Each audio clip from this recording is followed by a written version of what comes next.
On this edition of Native Report, we meet street artist Votan and learn about a massive mural depicting a jingle dress dancer. We meet Rene Van Nett, the first Native American female elected to Duluth, Minnesota's City Council. We then travel to Red Lake Nation in northern Minnesota to learn about a bold goal to graduate 100% of their high school students. We also learn what we can do to lead healthier lives and hear from our elders on this edition of Native Report. Production of Native Report is made possible by grants from the Shakopee-Mdewakanton Sioux community, the Blandin Foundation, and the Duluth Superior Area Community Foundation.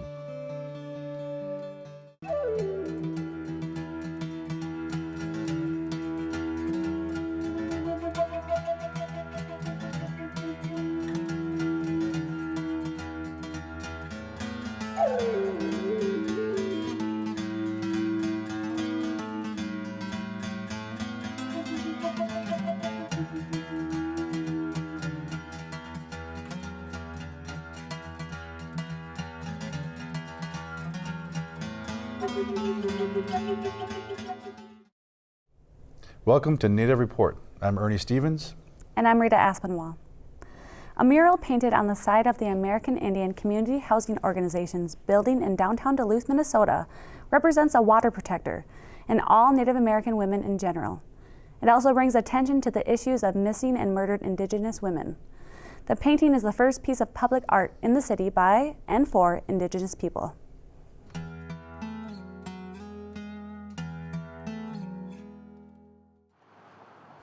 The woman stares straight out from the brick face of the wall, garbed in a jingle dress, with a top hat on her head and a bandana covering her face. It is a vibrant work of art that thousands see every day as they drive into the city of Duluth. What they may not know is that this is the art of Indigenous resistance. I haven't done too many murals. The last mural I had done was probably when I was in high school, like 20-something years ago. And then recently, about 3 years ago, I started the first mural in Indian Alley in LA. I kind of pay attention to the things that the average person probably disregards, right? But for example, what took place at Standing Rock, it was a lot of women who were in the front lines, who were actually in charge of the camps, in charge of the food. There were so many things going on. Constantly, I continue to see women take stronger roles in society. And I think this means a lot because when you come into town, that's the first thing you see. Votan has also painted murals at the Minneapolis American Indian Center and at Little Earth Housing Community. He consulted with Winona LaDuke and others from the Honor the Earth organization about the murals. They pitched an idea, we went back and forth, and we came out with this image basically. And it is supposed to represent the missing and murdered Indigenous women, which is something that hardly is spoken of. And also water protectors, the next level of water protectors after Standing Rock, which is now fighting Line 3 and several other things, right, that are taking place.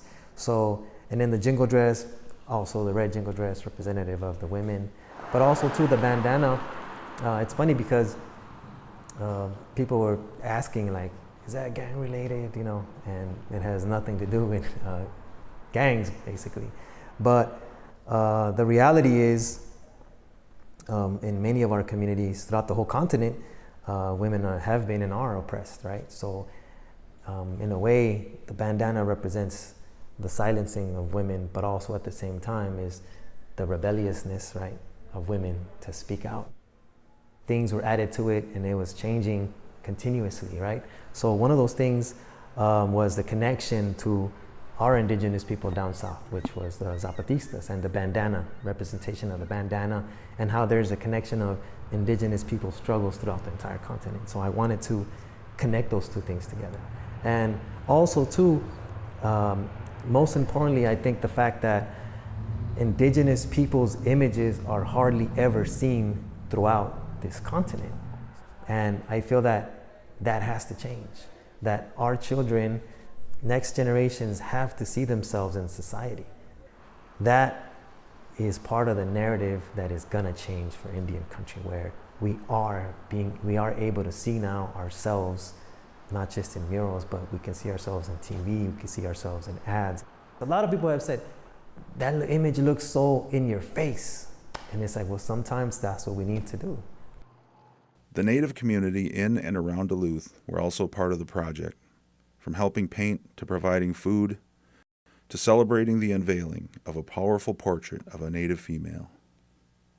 I think that was one of the most rewarding things, was that the community came out and wanted to be part of it. I don't think they were like, oh, this is going to be so big that I just want to get famous off this mural, but there was a connection that they felt. Was that at first it was just me and Derek, sometimes Leah, my girlfriend, would be out there midnight painting, and it'd be us. Just sometimes she'd take off because we brought our son. It'd just be me and Derek all day, you know, boring, listening to tunes.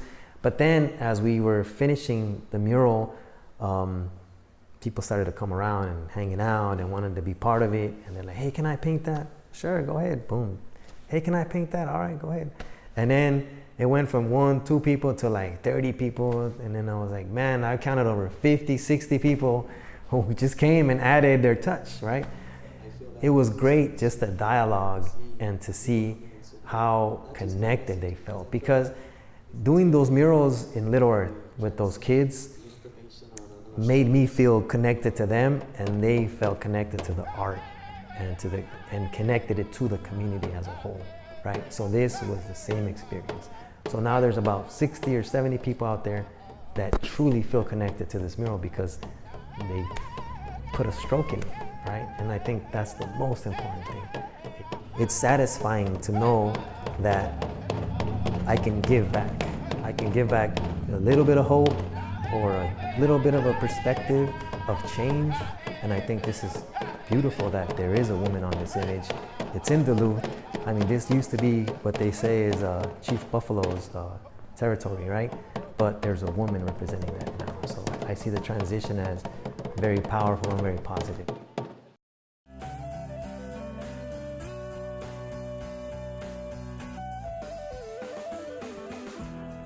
Cardiomyopathy refers to diseases of the heart muscle. Cardio means heart, myo means muscle, and pathos means sadness. These diseases have many causes, many presentations, and many treatments.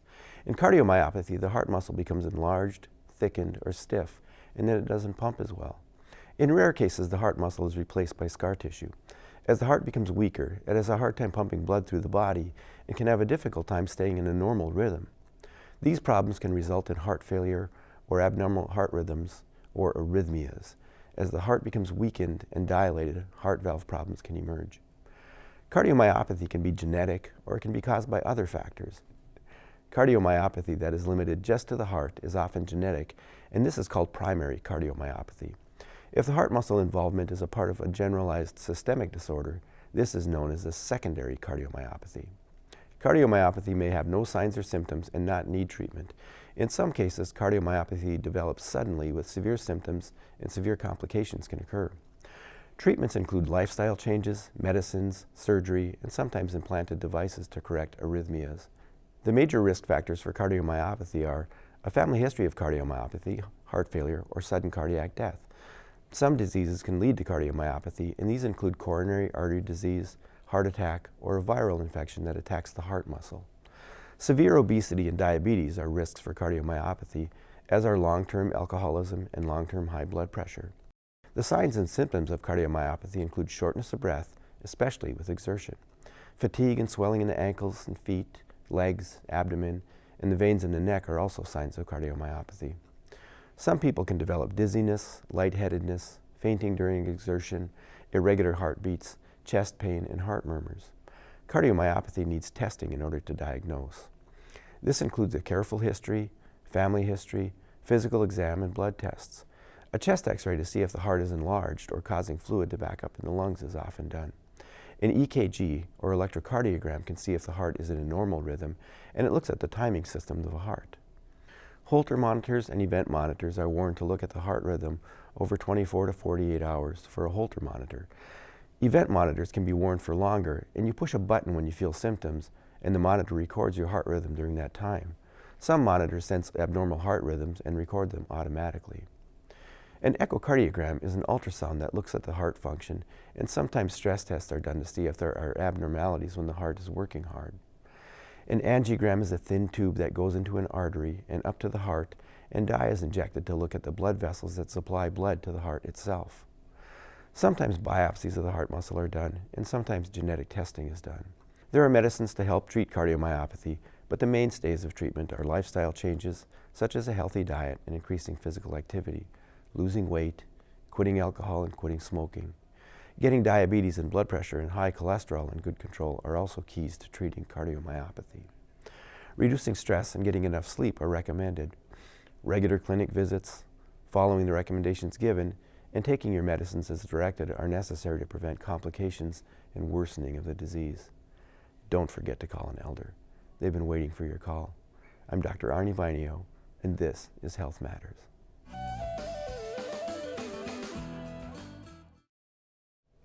In what has been called a historic election victory, the city of Duluth elected its first Native American female city councilor, Rene Van Nett. Rene has been active within the community for many years, and while she brings a voice to the table of the underrepresented, she represents all people, Native and non-Native, in her district.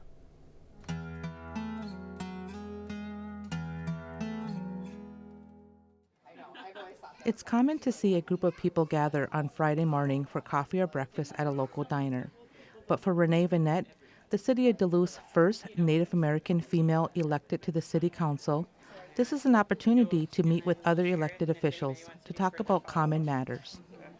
I asked the women of the West to meet and shore up different things that are happening out West that should be happening in a stronger way. And so all the electeds, most of the electeds, women of the West, we kind of meet together every other month to talk about issues we're having on different levels of government, and then try to help any way we can to elevate those relationships, and then put those together. I work at Community Action Duluth right now as an employment navigator, and I have 2 little girls, and I just bought a house in the Heights, and just kind of testing the waters in every single thing that I can so that we can do better. Rene also serves as a member of the Duluth Service Board and founded a nonprofit called the Cross-Cultural Alliance of Duluth. She won her city council seat with nearly 52% of the vote, while her opponent took 47%. The margin of victory was 116 votes. I ran in 2015 for the Duluth School Board along with this council that's seated now as a school board member, and I didn't win the race, and so I reevaluated where I did where I could be more valuable and I used my voice the most. And I didn't put it together then, but I did a lot of government boards and commissions and did government work already, and I was just really, really afraid to tap that bigger government city council. I just didn't think that was a place for me, and all of a sudden it became a place that I was valuable, my voice was needed, and that's kind of where I got into it then. And watching other people run and learning about politics from my first run and different people and helping different campaigns, get out early and work hard all the way through, all the way. So I got out early, almost a year, and just ran hard and just make strategy, make it happen all the way through. And people were, I'm so grateful people believed that. So after I won, it was historic, and I thought, wow, I never thought of it. I just didn't. So it's amazing and it's unreal, but I think it's time, and I think people need to understand, our people need to understand that we have a place there. We just have to figure out that system, and that's the work I'm doing, to figure out that system and drawing more people in to vote and to get involved. And that's kind of the work I do, is to get, I did it, you can do it, here's how I did it, I'll help you do it. And it's not as hard as you think, and I'll help you and I'll make sure. So I can guarantee those kinds of places people can feel like, I know her. She danced with me at Powell. This is a ceremony friend. If she could do it, we must have a place there. And we do. The city council chamber was standing room only on the night of Rene's swearing-in ceremony. It was probably the first time the chambers echoed with the sound of drumming and songs of honor. Jingle dress dancers also helped celebrate the addition of the first Native American female to serve on the city council. I was shocked because I just took control of the room, and I was waiting for somebody to tell me, that's not how we're gonna do it. Mary Larson just sat down and she was like, and I thought, they're not stopping me. Whoa, what's going on? And I was super amazed by the whole thing. And then I had our jingle dress dance women there, because that's who we are as Ojibwe women and people. That's our dream dress, and you know your culture. And I had men and women singing, and we just took it over and just did that, and I just overwhelmed. It was so great. It was so good to be in that space where historically we haven't been, and to just be there and nobody's stopping us. Everybody's like hugs and love and let's take some pictures, let's do this, and I was like, wow. Just wowed. It takes a lot of people to get you across the line, not just your people, because our people are still yet afraid to do that. So I had to build relationships. When Chief Ramsey was here, he said, one thing you're really great at, Rene, is making relationships. Relationships. And every time I think about that, I think about what he says there, and I'm like, right, so. And then I would just go talk to somebody else that I don't talk to, because that's not what we do, but relationships is huge, and that's how I kind of got here, is building those relationships. They're important. People don't sometimes feel like they're powerful. They are. The people on the ground, people that I serve and talk to, that's the power. That's the real power that makes change. And that's where I'm at, and I really, really enjoy that. This building here is definitely for everybody. Like, I am proof of that. I want people to know that all our government is everybody's place. Get out and do it, run, find out who and what, and figure it out. It's our place too. We belong there also. For young Native women, do not be afraid. Step out and jump, take the risk, get out and do it. Ask the questions. As far as politics and anything in your life, don't let doubt stop you or get you behind, because I've done that a lot, and I'm the worst for myself, but stop that right now. This is our home too.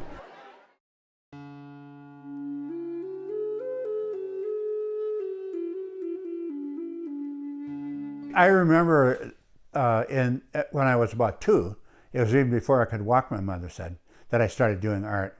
And it was recognizable art. I mean, the adults in the household could look at it and know what it is. And so I kept on doing that all through elementary school. There was no question in my mind what I would be when I grew up. Well, what happened was, of course, by the time I went to college, it was agreed that I should do something to make a living.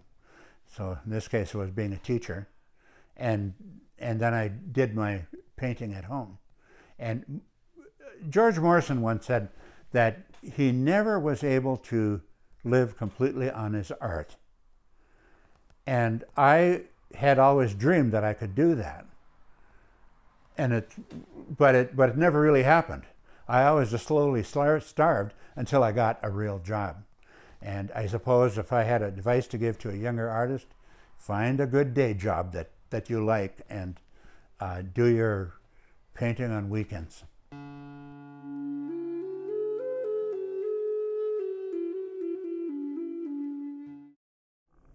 The Red Lake Nation Tribal Council took on a bold and courageous initiative and passed a resolution to graduate 100% of its young people, no matter which school they attend. The Red Lake Nation is believed to be the first community in the United States to emphatically declare that anything less is unacceptable. Join us now as we learn more about how this is everyone's responsibility, not just of the school district.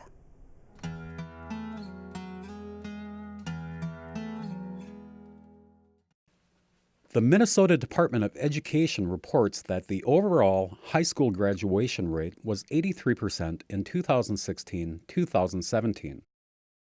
By comparison, the Red Lake School District graduated 34% of their high school student population. Compared with previous years, the number has been slowly rising. Still, the Tribal Council saw the need to pass a resolution to graduate 100% of its students within its district. The idea was presented to the council by John Eggers, a former Red Lake High School principal and founder of Project Graduate.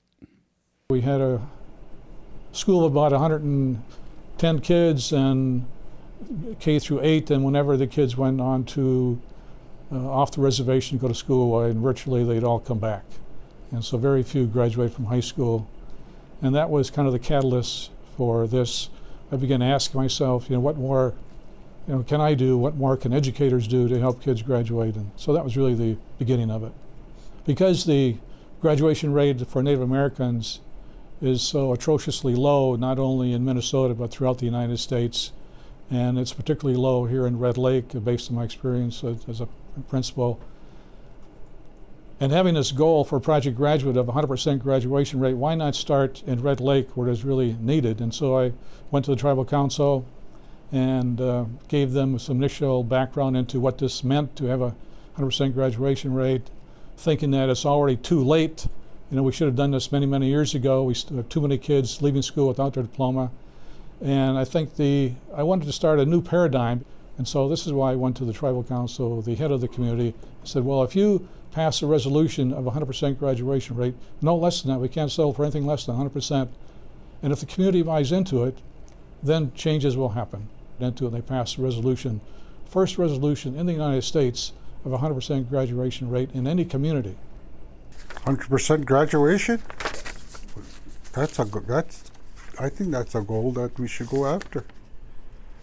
When John Eggers presented it, I thought it's a good idea to go after 100% graduation. Because as I grew up, it always says that Red Lake has the lowest graduation rate. Possibly true. But when I graduated, our senior class was small. I mean, a majority of ours graduated. I think we almost hit 100%. But you know, starting from 9th grade, like we had over 100 9th graders, but by the time we got to 12th grade, we only had 30-some seniors left. I think it's a fantastic idea, a fantastic thing to do, and hoping it works, that we get 100%. The goal is set, but how does one go about achieving that goal? The answer isn't just one person, but a community-wide effort that begins at the top. We formed a small group of people who will help us do this, and these people are made up of, there's a couple of former educators on the committee. There's Annette Johnson's on the committee, and the tribal executive, Charles Dolson's on the committee. And it's a small group, but what I don't want to do, though, is so often if you have a good idea, the best way to kill an idea is to form a committee. If everybody knows about the goal, and if everybody is relentless in telling their grandkids, their children, their nieces or nephews or neighbors, eventually that'll become a mindset. And when kids have the mindset that they have to graduate, then they'll graduate. And whenever I went to a feast, I noticed that the youth were served the elders in this feast. And I said, well, how does this happen? Well, we just put it in their brain, taught them how to do that. They should do this. They need to serve the elders first. Well, why can't the same thing be done with the graduation rate? You need to graduate from high school. And so this is how it's done. It's nothing really complicated. It just has to be done. It has to be a mindset here in Red Lake, Bemidji, Bagley, Duluth, everywhere. We're actually dealing with a lot of other issues here in our community. And I believe one of the things we remember, we hold ourselves, is that our children are our future. And I think that's very key to this effort, is to make sure that our children and the families believe that, you know, it is something that we can achieve. We just need to put our minds together and, you know, create a plan that will work towards that. I grew up in the metro area, so I've been in several school systems, and I know the challenges, you know, one faces, whether you're a minority or whether you're you know, if you feel like you're part of the community or not. And my parents actually, you know, were very key to my graduation from high school. They supported my decision to go on to a 4-year college program. So it's always been very important to me to, you know, push yourself, I guess, to make a difference. And I really truly believe that youth today, they need that support, and they need to know that you know, they're important. They're vital to our success as a nation. When you go outside the reservation, you have a lot of challenges, and education will help them. Not just after graduating from high school, continue your education, because there's a lot of battles you have when you go outside, if you're going to go live outside and have a good life. Don't be shy. Speak your mind. Stand up for yourself. Be proud who you are. Be a proud Anishinaabe. I just want our kids to succeed in education and hope they meet their goals, what they have in their minds. For more information about Native Report or the stories we've covered, look for us on the web at nativereport.org, on Facebook, and on YouTube. Thank you for spending this time with your friends and neighbors across Indian Country. I'm Rita Aspinwall. And I'm Ernie Stevens. Join us next time for Native Report. Rita Aspinwall is an enrolled member of the Fond du Lac Band of Lake Superior, Chippewa, and is an ICWA social worker with Fond du Lac Social Services. Ernie Stevens is a member of the Oneida Nation of Wisconsin and is a film and television producer.